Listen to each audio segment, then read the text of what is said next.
आ, तो ओके दोस्तों, नौ हमारी तीसरी वीडियो जिसमें हम ये बता रहे हैं कि पिप क्या है। मैंने आपको पिछले वीडियो में बताया था कि पिप के बारे में हम बात करेंगे। पिप बहुत छोटा सा टूल है।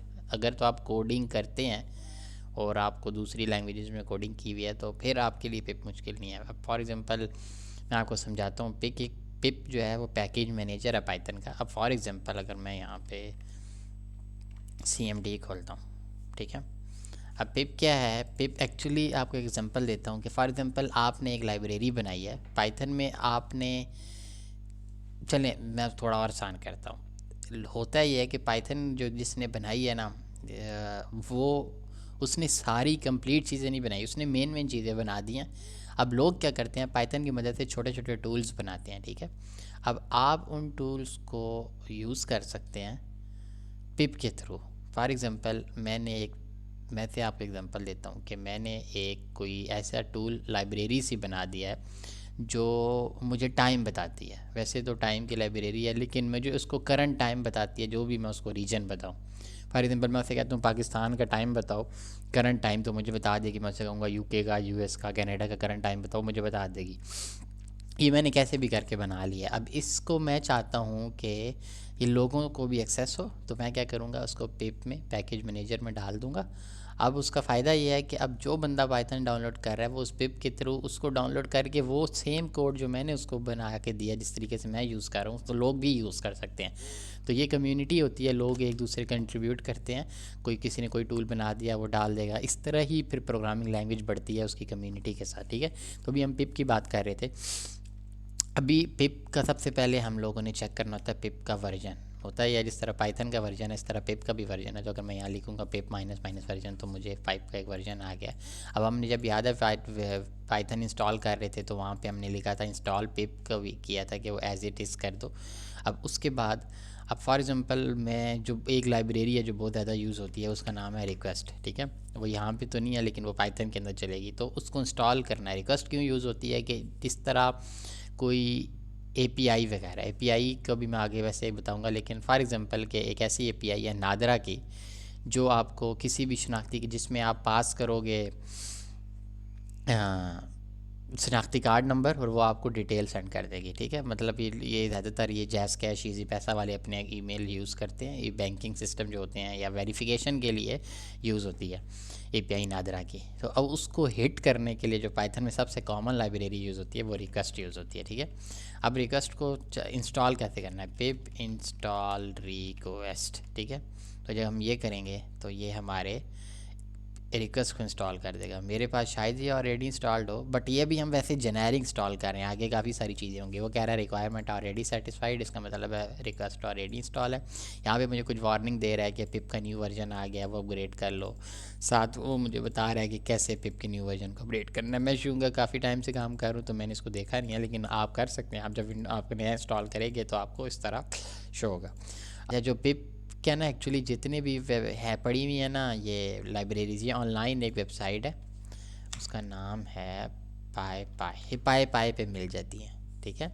आप फॉर एग्जांपल आप इधर आएंगे, आप लिखेंगे रिक्वेस्ट पाई पाई। हम आगे देखेंगे रिक्वेस्ट क्या है, अभी बस आपको चीज़ें समझा रहा हूँ थोड़ी थोड़ी। सो ये फॉर एग्जांपल वेबसाइट आ गया।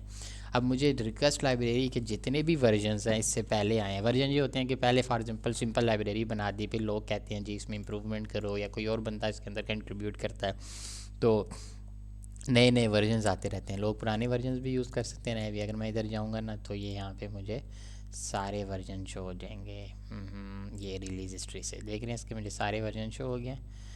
अब यहाँ पे इनकी हिस्ट्री भी बता रहे हैं कि कौन सा वर्जन है। लाइक अभी तक जब ये लाइब्रेरी आई थी ना, सबसे पहले ये आई थी 2011 में, और अब 2024 है, तो हर साल हर दिन कोई ना कोई इसके अंदर अपडेट आती है। और ये बनाई किसने थी, ये 3 बंदे थे जो इसके मेंटेनर्स थे, जो इसको मेंटेन कर रहे हैं। और भी यहाँ पे काफ़ी सारी इन्फॉर्मेशन है, इसका ऑथर कौन है एक्चुअली, फिर लाइक काफ़ी सारी चीज़ें, ठीक है। लेकिन ये अभी हम रिक्वेस्ट की नहीं बात करी, हम पिप की बात कर रहे हैं। मैं यहाँ आऊँगा, ये कमांड आ गया, इसको कॉपी करूँगा, यहाँ पे मुझे वर्जन भी आ गया, तो मैं इसको अगर ऐड करूँगा तो यहाँ पे तो हमारा चलेगा, ठीक है।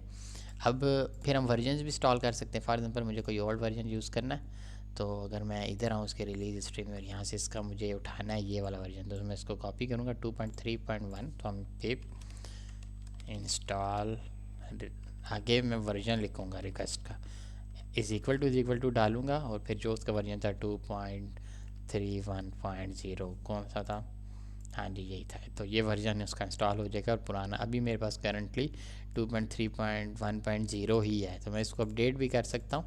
उसके लिए कमांड यूज़ होती है पिप इंस्टॉल यू से अपग्रेड बनता है, और रिक्वेस्ट अब देखते हैं क्या होता है।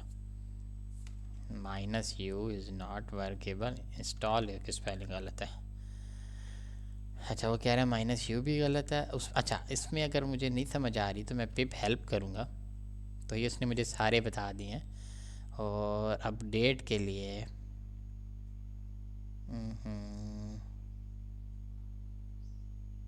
यहाँ पे अपडेट नहीं आ रहा। अच्छा अब माइनस माइनस अपग्रेड भी यूज़ कर सकता हूँ, पिप install minus minus upgrade, minus minus 2 बार डल गया, और रिक्वेस्ट। इसका फ़ायदा ये होगा कि मेरे पास वो उसने देखें, उसने यहाँ पे अनइंस्टॉल किया 2.3 और फिर 2.32 इंस्टॉल कर दिया, अब मेरे पास अब वर्जन इसलिए अपडेट हो गया। इसका ये फ़ायदा होता है कि कभी कभी किसी लाइब्रेरी का अपडेटेड वर्जन आ जाता है तो आपको उसका नाम देखने की ज़रूरत नहीं है, बस आप माइनस माइनस अपडेट करेंगे उसको इंस्टॉल कर देगा, ठीक है। उसके बाद एक और तरीका भी होता है कि आप किसी फॉर एग्ज़ाम्पल एक रिक्वायरमेंट की फ़ाइल में सारी लाइब्रेरीज रख लें। मतलब मैंने यहाँ पे आके एक फ़ोल्डर क्रिएट करता हूँ, फ़ोल्डर का नाम है पाइथन क्रैश कोर्स, ठीक है। और इसके अंदर मैं लिखता हूँ वन लेसन है, और ये हो गया पिप के रिलेटेड है। इधर आके मैं यहाँ पे एक फ़ाइल बनाता हूँ टेक्स्ट फाइल की, और टेक्स्ट फाइल का नाम रखता हूँ requirements.txt। और इसके अंदर मैं क्या करूँगा कि मैं यहाँ पे इसका ये वर्जन भी कॉपी कर लूँगा। वर्जन लाजमी होता है ताकि आप बाद में अगर कोई आपकी ऐसी अपडेट आप यूज़ कर रहे हैं जो बाद के वर्जन्स में नहीं है तो आपके कोड ब्रेक ना हो, बल्कि कोड चलता रहे, ठीक है।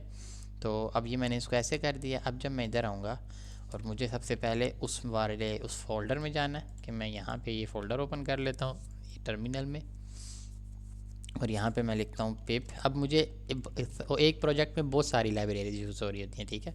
तो मैं इसको यहाँ पे ऐसे करूँगा, देखें पिप इंस्टॉल -r और requirements.txt। अब ये क्या करेगा, ये उस लाइब्रेरी उस फाइल के अंदर जितने भी पड़े होंगे वो सारों को कर देगा। उसका सिंपल ये तरीका ये होता है कि आपको फॉर एग्जांपल यहाँ से हम कोई और लाइब्रेरी निकालते हैं, मैं पांडास निकाल लेता हूँ, ठीक है। अभी के लिए छोड़ दें, पांडास क्या है, ये सारी चीज़ें हम बाद में आते हैं। बट मैं अगर इधर आता हूँ और मैं इसको यहाँ से कॉपी करके ये डाला और ये डाल के ये, ठीक है, तो अब मेरी वो पांडा भी इंस्टॉल करेगा।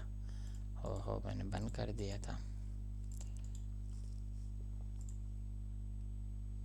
ये देखिए पिप इंस्टॉल -r requirements.txt। पहले उसने यहाँ रिक्वेस्ट को देखा, रिक्वेस्ट के बाद इसने यहाँ पे पांडास को काम करना शुरू कर दिया। पांडास ऑलरेडी इंस्टॉल था बट वो वर्जन पुराना था, तो उसने क्या किया कि पुराना वर्जन अब अनइंस्टॉल किया, वो नया इंस्टॉल करेगा, ठीक है। इसको होने दें भाई, ये है पिप। अब आप भी कोई अगर लाइब्रेरी ऐसी बना सकते हैं जो यूटिलाइज में हो सकती है, तो आप उसको पिप के थ्रू डाल दें। तो ये सिंपल सी वीडियो है।